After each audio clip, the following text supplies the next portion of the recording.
Slow-moving queues after an accident between Stag Lane and Roehampton Lane, and the A24 High Street in Colliers Wood partially blocked in both directions because of an accident at Marlborough Road.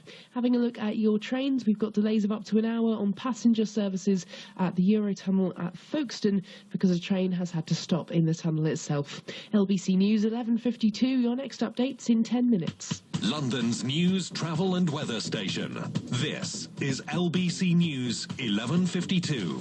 Yeah, good morning to you. Will reflect, of course, on the fact there'll be no British winner of the Champions League this season after Chelsea went out at the semi-final stage. They lost 3-1 to Atletico Madrid at Stamford Bridge last night, and of course they now face rivals Real Madrid in the final. What a final that will be as well. 7:52 right now, and apparently a Labour government says it would cap private sector rent rises and abolish letting fees for tenants. Ed Miliband will be making a speech later. We'll bring it to you live. Well, he'll set out a package of housing reforms, including legislating to make 3-year tenancies the norm.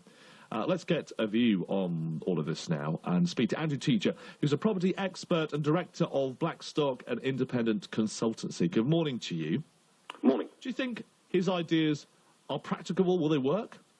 Well, these are driven by wanting to win votes. I think, as we've seen from Ed over the last few months, there has been a focus on this cost of living crisis, which, you know, is starting to lose a little bit of traction as the decent economic figures keep coming out of the water. But I think there's two different sides of this story. I think that taking the letting fees as a starting point, I don't think anyone would disagree with that. It is a rip-off.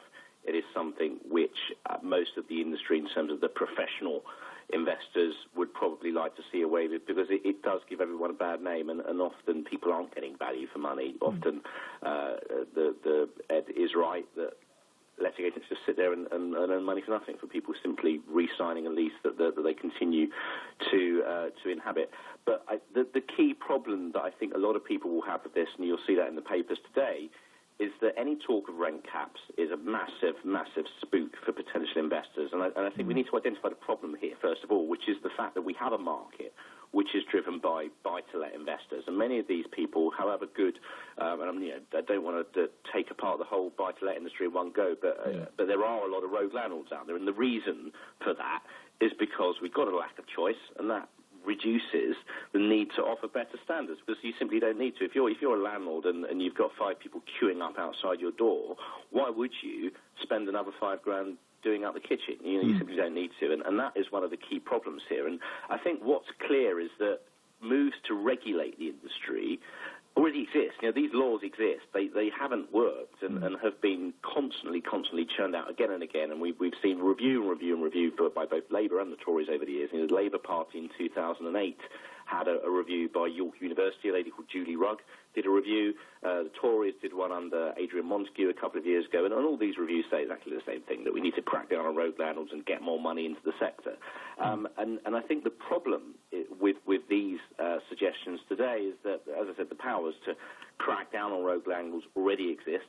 Secondly, the point that Labour say rents could still follow the market. So if the market is still booming and we don't have any supply, which we don't, then rents will continue to go up. So the whole point of this exercise is undermined. And I think, thirdly, and most crucially, is that measures have been in place and have been coming out of the water over the last 2 or 3 years, under both parties, I might add, to incentivise pension funds and large institutions, the people that own big office blocks and shopping malls, these guys, getting them to build American-style blocks that will be rented out in a professional manner. So you'll have, rather than having 55 different landlords overseas, you'll have one landlord that owns the whole block and can offer almost hotel-style services because they've got economies of scale. So you have an on-site guy to fix stuff when it goes wrong. You have an on-site concierge to take the post.